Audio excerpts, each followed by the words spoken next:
Welcome, viewing several. We're back here at my desktop loop line, which is not a permanent line, but it does come and go quite often.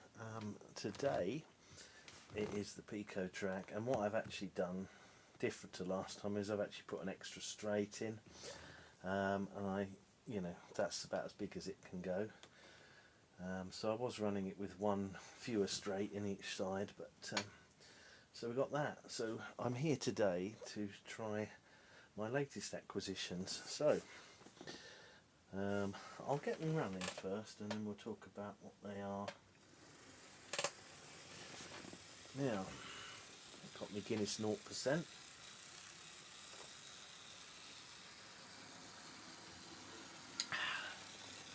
Nice. Now then. Okay, just move that. So the Class 29 is a bit of an odd one.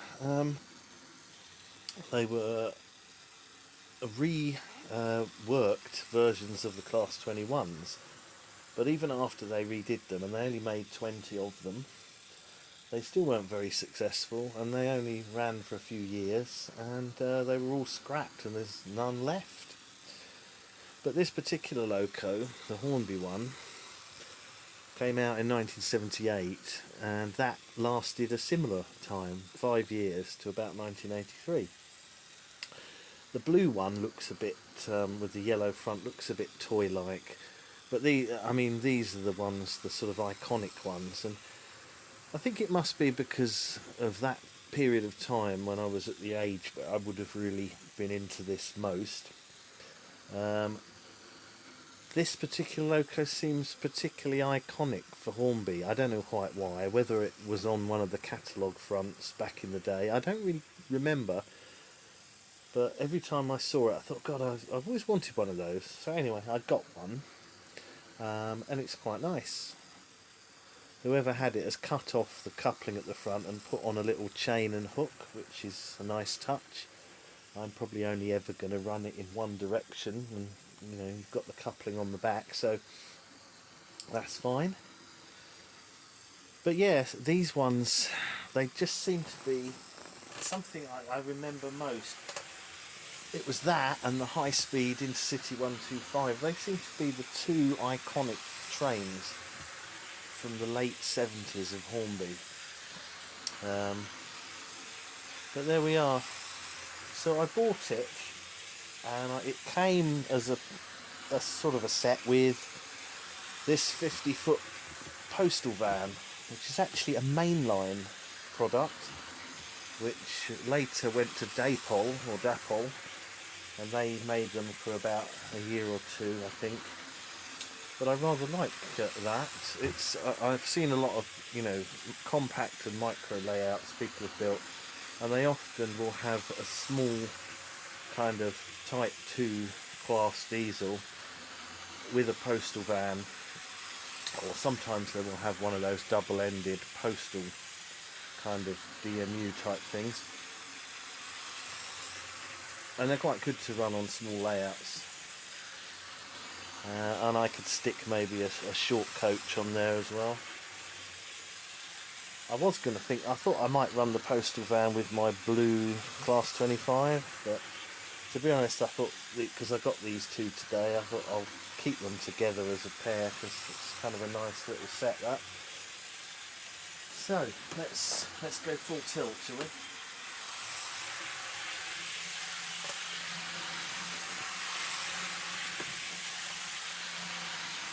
And back down again. Now, slow her down.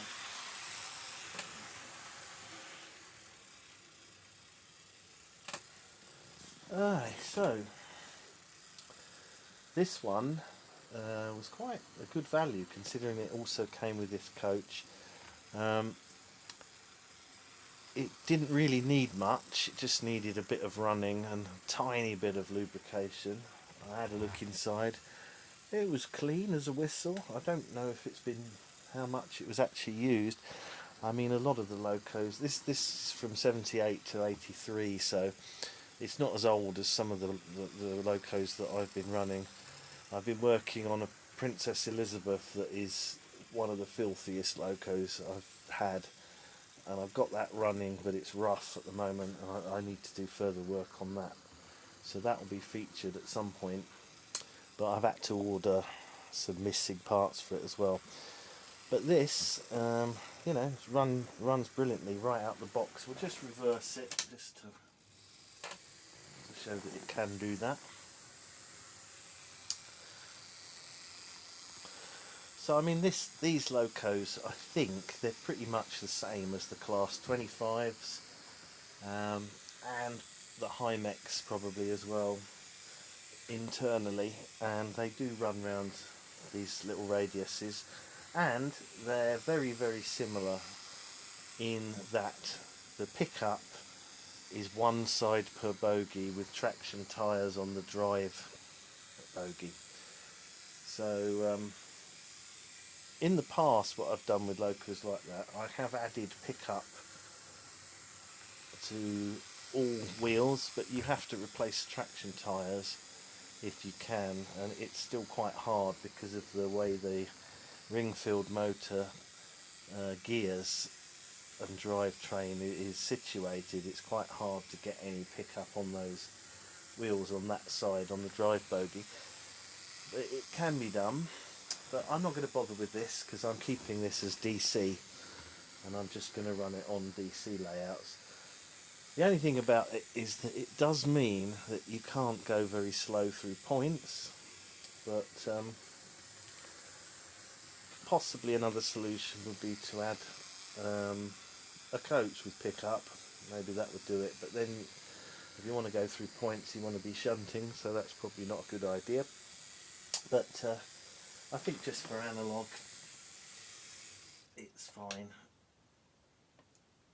I did set up some points on here, but it was getting on my nerves a bit with it stalling at low speed, because there's depending on which way you're going, you know, which direction you're going, it's either the front or the back depending on what side the pickup is and where the frog is. When it's an insel frog, it will stop, you know, it will stop on this bogie going one way and that bogie going the other way. It probably mostly gets over it at this kind of speed because it's got enough momentum. But yeah, I did have some fun. I'll probably set the points up on here at some point and show those. But for now, I thought I'd just do this. So it's really just to give it its inaugural run. So I've set this loop up specially just to see how it runs, and because I just unpacked it today, and it's I'm pretty pleased with that. Didn't have to do any work on it, and as I say, I've got a big queue of them that are really grotty and all sorts of problems. I quite enjoy that. But this one, it was nice to get one, and within, you know, straight away I can get it on the track.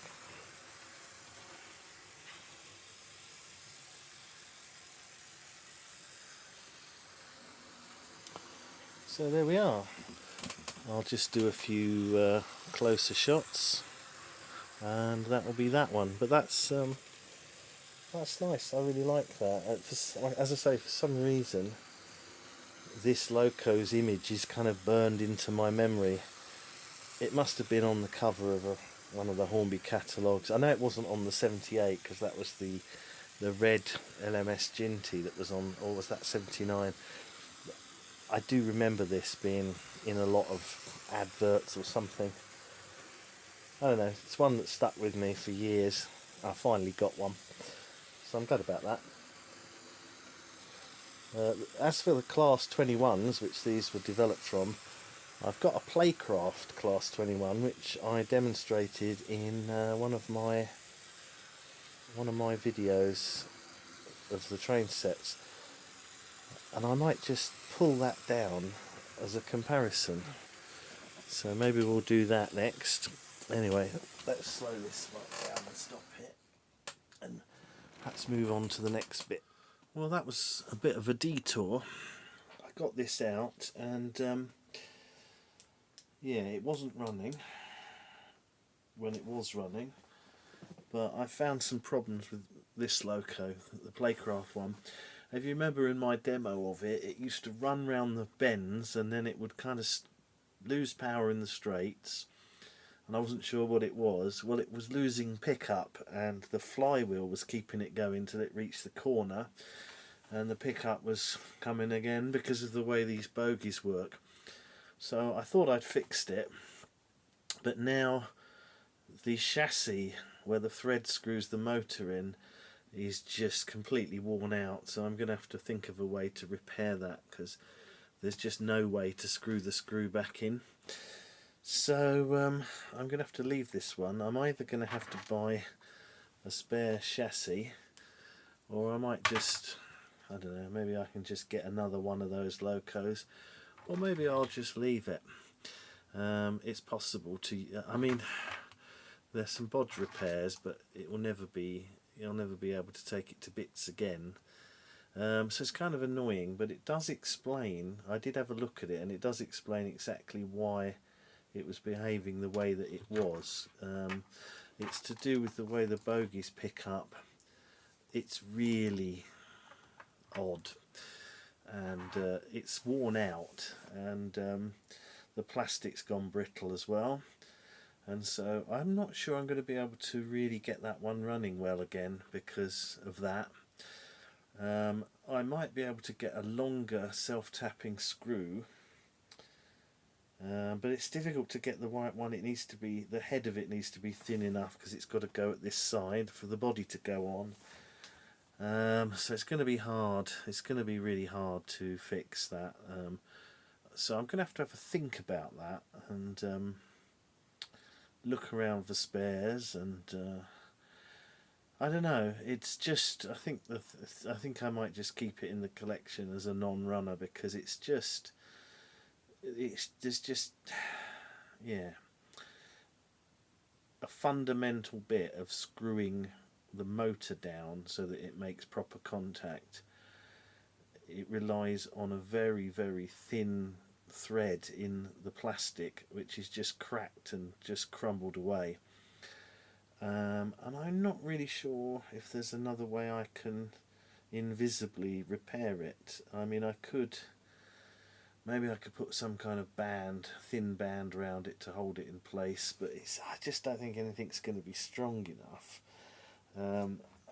You could use a Jubilee clip, but it would have to go round.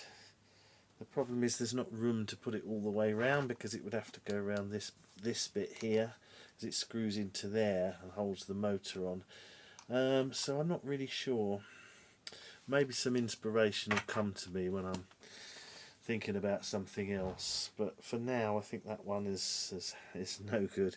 But what I did want to do was just draw a comparison between the two. You can see this is clearly not to scale. Now it may be HO scale, but these Playcraft sets were, I don't know if they were even accurate for HO, but you can see the difference. And this is, it's essentially the same model. This is the Type 29 before they were rebuilt into the, sorry, the 21 before they were rebuilt into the 29.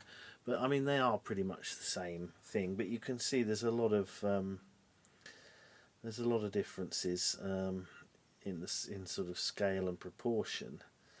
But yeah, obviously this is a much older, much cheaper. But don't forget, these were launched to undercut the prices of the Meccano Hornby and the Dryang stuff at the time. So anyway, disappointing that I've spent a bit of time trying to get that running, and it's not going to happen. So anyway, I'm going to go back to this.